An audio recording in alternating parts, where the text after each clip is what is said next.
Howdy folks, welcome back to my World of Tanks replays with Almighty Jingles.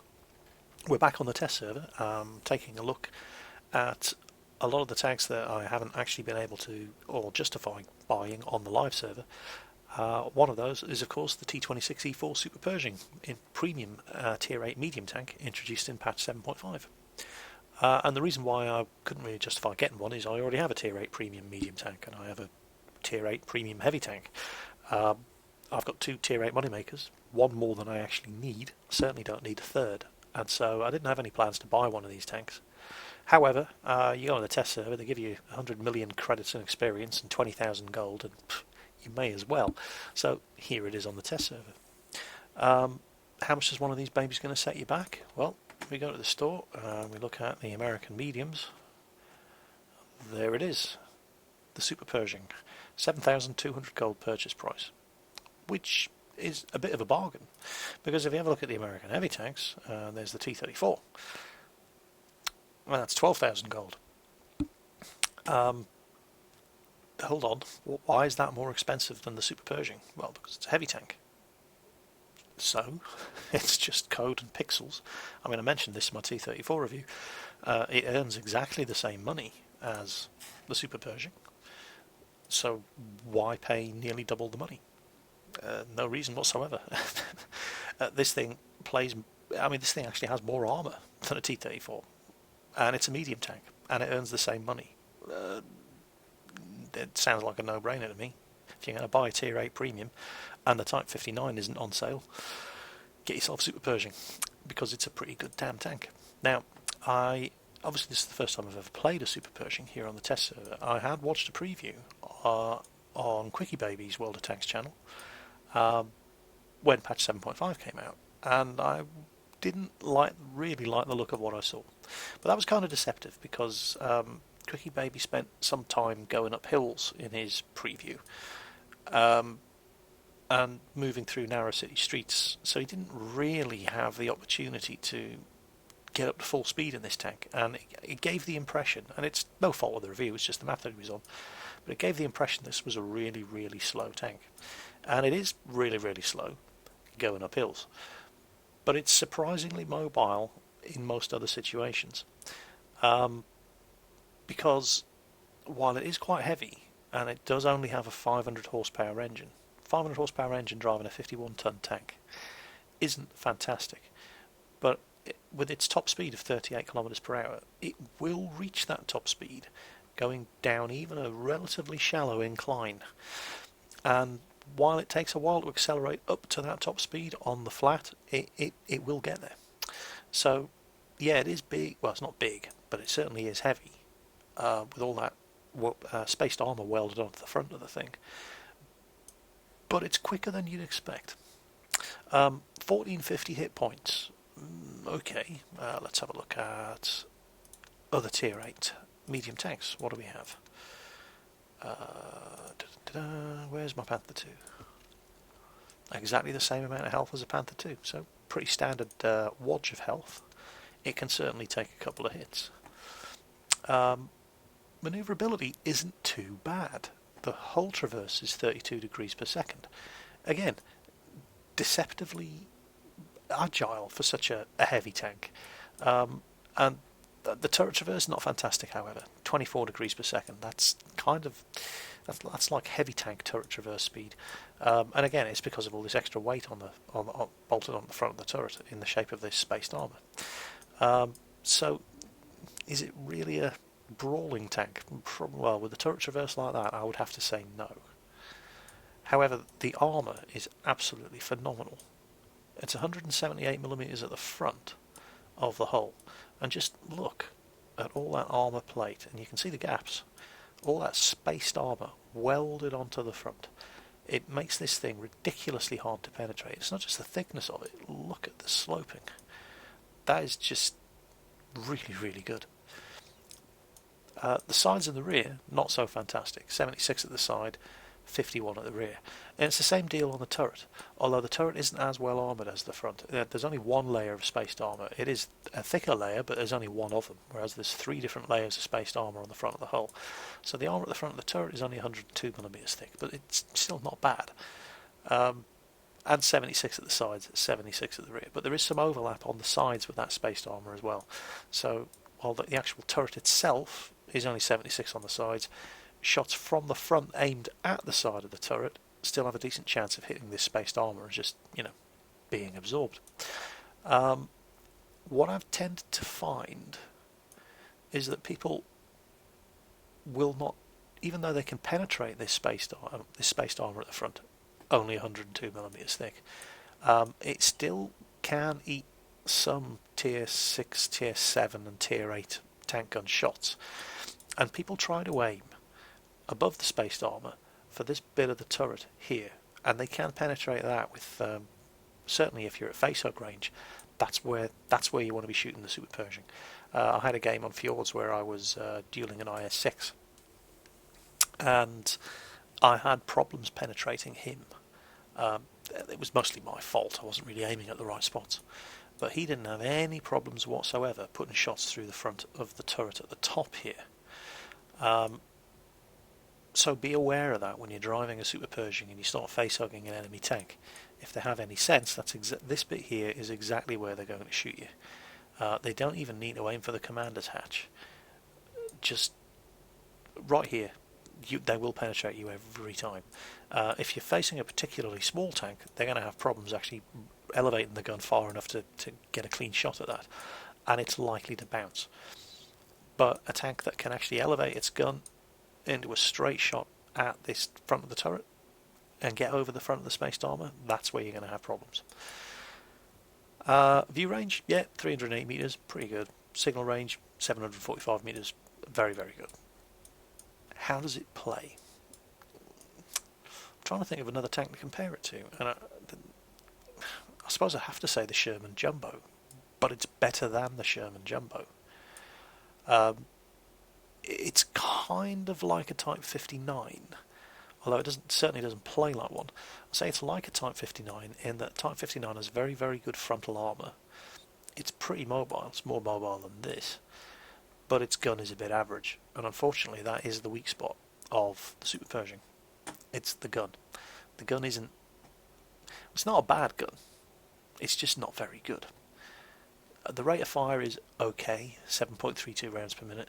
The penetration is all right. It's a bit on the low side, 170. In fact, it's kind of not very good at all. The damage is all right, 240. It's okay. It's on the low side. The accuracy is not bad, but it's approaching being not very good as well, 0.38. And the aiming time is not good either, but it's not terrible, 2.3 seconds. It's just a distinctly average gun, leading to below average in some departments. The gun is definitely nothing to be excited about, and in that respect it's a lot like the Type 59. Good tank, average gun. But this thing's all about the armour. Now, that spaced armour on the front can get you into trouble, because you are a tier 8 medium tank, so you can get into tier 10 games, and you can get into tier 9 games, and there are tier 9 and 10 tanks out there who couldn't give a rat's ass about your 178mm of spaced, sloped, angled frontal armour, because they've got guns that will punch through it like a hot knife through butter anyway. And you can get a bit too overconfident when you're driving this thing, because you will bounce shot after shot after shot off the front armour of this tank, and you think you're invincible, and then you come across a Jagdtiger or an ISU 152 or a tier 10 heavy or a tier 10 medium, and they cut through this thing like a hot knife through butter, and you realise actually 178mm of armour isn't that good after all. So it can lull you into a bit of a false sense of security, give you this false sense of invincibility when there are still plenty of guns out there that can get through this armour without too much trouble. So you do need to develop a healthy respect for exactly which tanks on the enemy team list you don't want to be facing off against. And that's just an acquired skill. You drive this thing long enough, you will soon come to learn which tanks have no problems killing you, and you will be avoiding them. Now, it is fun to play. I wasn't expecting it to be as fun as it is. it's a novel experience because it ain't that fast. It really doesn't like going up hills, and I like my fast medium tanks. I'm not a huge fan of slow medium tanks, and yet this thing, maybe just because of the novelty value, because it is different to most of the other mediums, was actually quite fun to play. The only problem I had was trying to get a decent game on it, because we're on the test server and everybody gets 100 million XP and 100 million credits, so everybody is driving tier 10s. And I have played 7 games in the Super Pershing, and of those 7 games, 6 of them were tier 10 matches. This thing on the test server just gets thrown into tier 10 game after tier 10 game, and everybody's firing gold at you. So it was impossible to get a decent idea of how this tank would perform in real world live server conditions. But I did eventually get one tier 8 game, and it was alright. So on with the replays. Oh no. First of all, equipment fit and crew skills. Well, basically it's the gun. It's a very, very average gun. So you're going to want a medium caliber tank gun rammer because the reload isn't that fast. You're going to want an enhanced gun lane drive because the aiming time is kind of slow. You're probably also going to want improved ventilation for all of the reasons stated above. Improved ventilation will help not only with the reload time and the aiming time, but it also makes your driver better. Better acceleration off-road, and so on and so on and so on, because it is a heavy tank and it does have a relatively weak engine. So anything that can just help you move and accelerate a little bit faster, and improved vents will help with that. They help with all your crew skills. Speaking of the crew skills, again, this is one of those tanks where the only thing it's really vulnerable at from the front is to getting its tracks blown off, and that's what people like to do in this thing. That's what people like to do against this thing, if they have any sense. Blow your tracks off, because your hull traverse is pretty good, and people that are trying to get around you and shooting your sides and rear, which is where this thing is really, really vulnerable from. If you're allowed to turn your hull, you can usually defend yourself quite well. So anybody with any sense coming up against one of these things, in another medium tank or a light tank, try to blow your tracks off, get around you, punish from the sides and rear, beat that slow turret traverse. That's how you kill one of these things one-on-one. So, repairs on as many people as I can spare it. However, not incredibly mobile, so I've gone with off-road driving on the driver, and lousy accuracy on the gun. 0.38 is kind of bad. I've gone with snapshot for the gunner, just to help me deal with those situations where there's another medium tank or a light tank trying to get around me, and I'm having to turn the turret and the hull to get the gun pointed at him. So yes, on with the replays. Now, this was one of the more generous matches that I had on the test server, because, well, generally speaking, when you queue up on the test server for a game, there are something like 8,000 people queuing up in tier 9s and 10s, and 6 of you queuing up in tier 8s.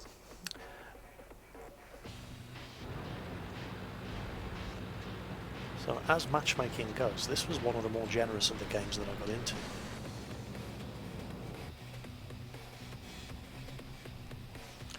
Hello, a suicidal panther too. Okay. So while this gun does only have 170mm of penetration, it's more than good enough to get through the sides of a Panther 2. And the reload isn't that bad. In fact, the reload's pretty good. Now, see that AMX 3090 zipping in from the side? You see him? Do you see him? Yeah, I didn't see him.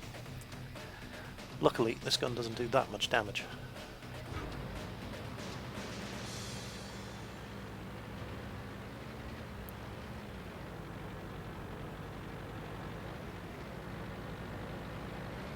I don't know what that T26E4 was thinking, but that's he's on a high road to nowhere there.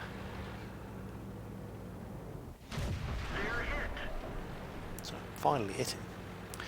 We haven't really given the frontal armour of this thing much of a run out in this match.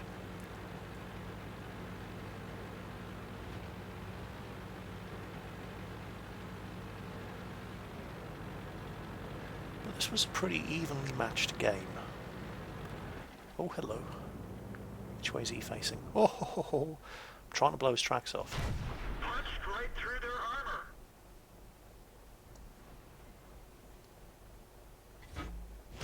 Enemy is hit. But he's screwed. With an AC-48 in front of him. He ain't getting out of there in a hurry. Come on, reload, reload, reload, reload. Just too slow. Totally missed that Super Pershing over there, and he's getting flank shots into our AC-48. Okay. But when an AC-48 turns to face you, this gun is going to have a hard time penetrating his frontal armour.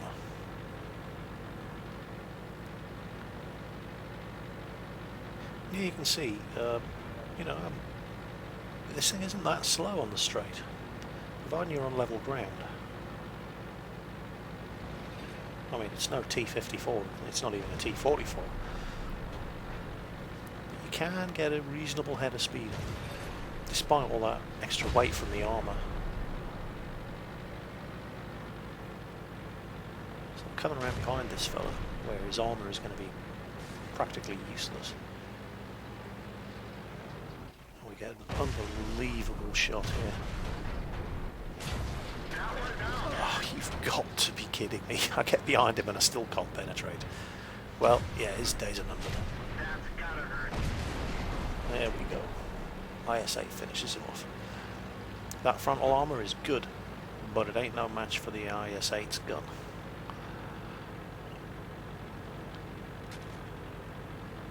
Which has, I believe, 264mm of penetration. Well, certainly in that ballpark. Scores are dead even, 10-10. This was a good game.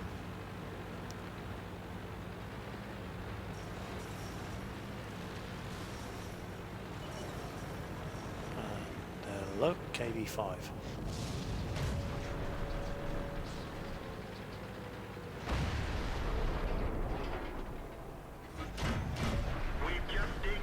And he bounces. There we go. Right off that. And another bounce. Both of them. Oof. Big hit there from somebody. Don't know what it was. Might have been direct fire from that artillery. Probably was.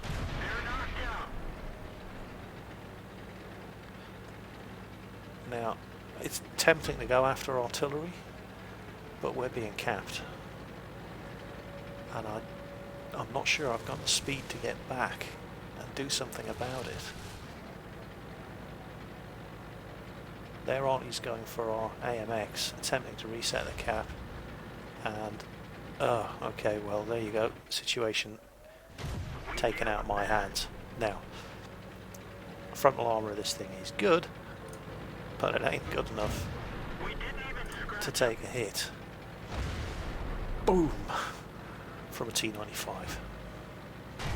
I'm trying to blow his tracks off, but the tracks of the T95 have got so much health. Basically, it's got 4 sets of tracks.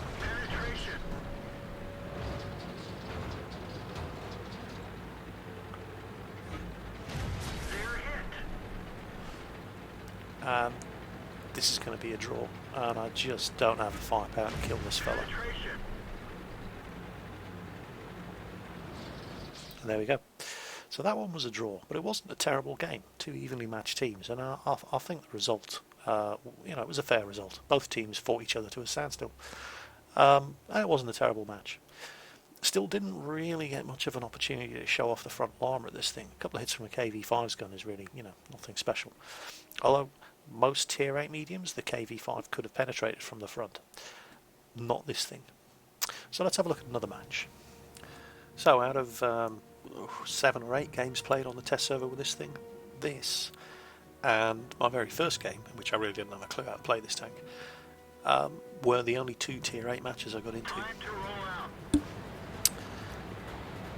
And this wasn't a fantastic game, but it gave more of an idea of what you can expect of the armour of this thing.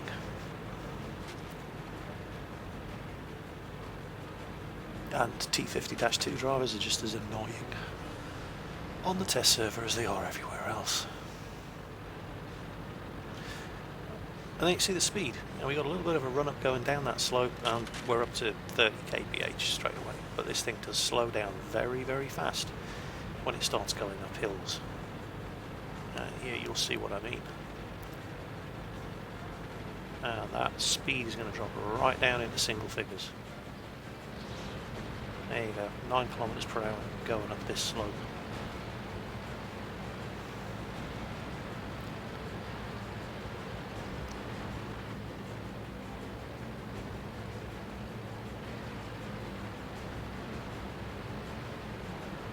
So what I wanted to try here is when you get into the Abbey,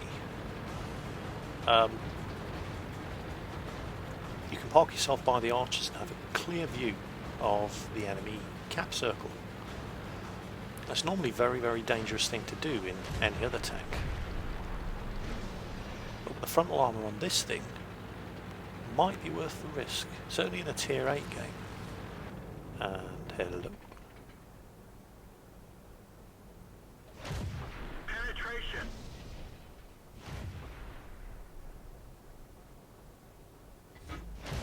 Enemy is hit. There we go. I can't remember what the penetration of the BL9 gun is, but if he can get through my frontal armour, well, I guess we'll soon find out. I know there was a Ferdinand up there as well. I'm not sure where he's gone.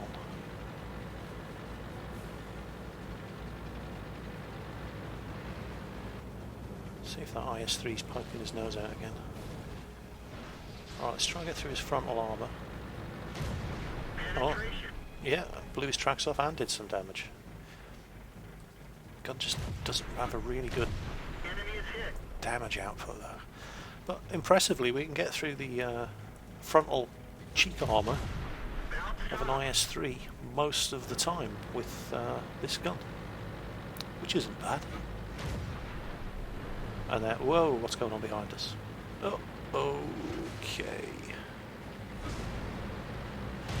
That's gotta hurt. Look at how quickly you can turn this tank around. Pin him in place. Come on, mate, kill him. Thank you. Alright, let's go down and kill these fellas.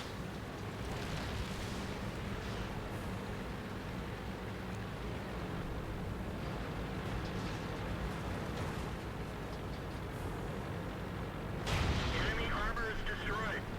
That was an easy kill. I'm pretty sure I saw another KV2 charging off down here. And there's a Super Pershing coming down the back road. How he got over there? They've got... Look at our tank destroyers on the eastern road. Oh, there he is. That's gotta hurt. Good hit. And then, watch this. The gunner bought the farm. That's a KV2 for you. People suffer. Look at that, 152mm gun. Did next to no damage, but killed our gunner and our loader. That's gotta hurt. So, you really, really want to watch out for the derp guns when you're driving this thing. Because that thing didn't penetrate.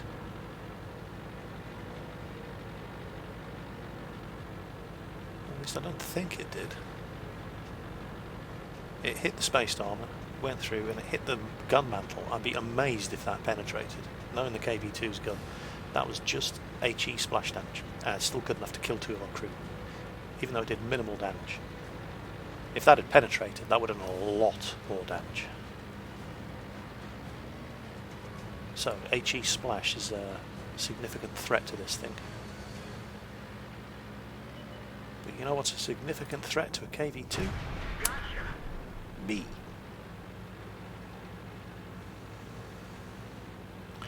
And it looks like we're going to win by capping, and I'm never going to penetrate this fella. Enemy is hit.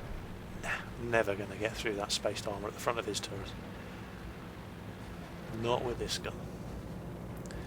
And it's game over. We're just about to cap. Can I get another shot in? No, I can't. There we go. So, yeah, I would have to give the Super Pershing a thumbs up. It's way better than I was expecting it to be.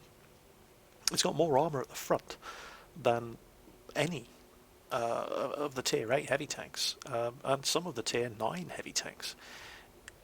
You need to be careful that that armour doesn't lull you into a false sense of security, because you're certainly not impenetrable.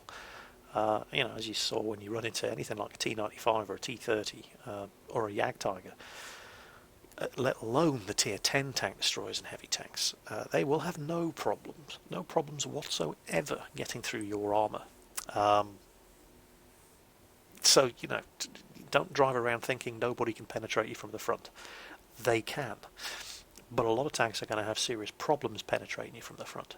I mean, you cannot penetrate another Super Pershing from the front. But that's probably the only downside of the Super Pershing. Its gun is very, very average. Take that into account with the fact that it's not incredibly slow, but it certainly isn't a fast medium. And popping away at targets from the front with this gun is not likely, depending on what you're shooting at, but a lot of the time you're not going to have much success. 170 penetration in a Tier 8 is just kind of a bit crap. But armour-wise, no complaints about this tank whatsoever. And you can use that armour to get to within the range that you need to put that gun to use to take out enemy tanks. And you can play this thing as a sort of relatively fast heavy, if you're careful and you can keep your sides and rear protected. And that usually means grouping up with other tanks. You can effectively group up with a heavy with this and be a sort of medium-heavy support tank to him. And that would probably work quite well. So yeah, Super Pershing, 7,200 gold. Bit of a bargain. Almost certainly more cost-effective than buying one of the Tier 8 heavy premium tanks that are just ridiculously expensive. Just to put it into perspective, the amount of gold that you'd pay for one of the Tier 8 heavies would buy you a premium account for 6 months. So, you be the judge, which is more economically viable. Now, speaking of gold, I just wanted to end off with a quick note about where the channel's going in the immediate future. A couple of things. First of all, you've probably noticed that I've finally enabled advertising on the channel, and so the advertising will start pulling in a small amount of money over the immediate future. It hasn't yet. I'm still waiting to verify my account, but when that happens, the channel will start paying for itself. And the first thing that I'm going to do is buy a new microphone. I want to get a broadcast quality microphone, because the single biggest complaint on this channel, and it's a valid complaint, is the volume level, particularly of my voice. There is absolutely nothing more I can do about it with the current headset and microphone that I'm using. So I'm going to buy a Rode Podcaster microphone. It's very expensive. It was recommended to me by another one of my subscribers, but it's well worth the money. It's a fantastic microphone, and you should finally get broadcast quality sound on the videos and be able to hear what I'm saying without having your ears blasted off when the advertisement comes on. So that's the first thing I'm going to be doing. I'm also going to start giving something back to the subscribers. There's 1,500 of you now, and you subscribers are the guys who make the channel what it is. So I'll be putting some of that money into buying gold and running some giveaway contests. Subscriber replays are usually fun, and I know a lot of you want to have your replays featured, and I figured this was the best way to do it and reward the best ones at the same time. So keep your eyes peeled for that. Thirdly, probably going to be scaling down the frequency of uploads in the immediate future. You're still going to get at least one video every day. Don't worry about that. That's kind of my thing. There are other YouTube World of Tanks commenters out there who do some fantastic videos, but I think I'm the only one who uploads 2 a day.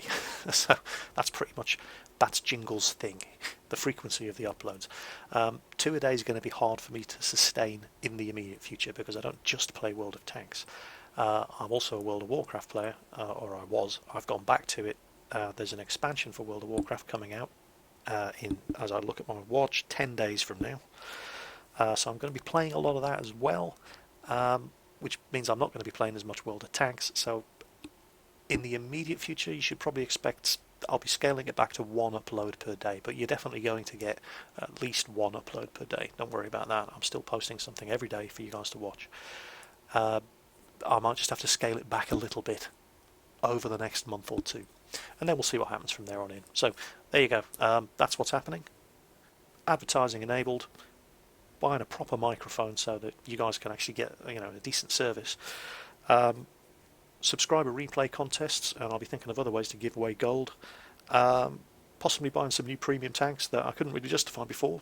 Maybe an IS-6, get a review of that in.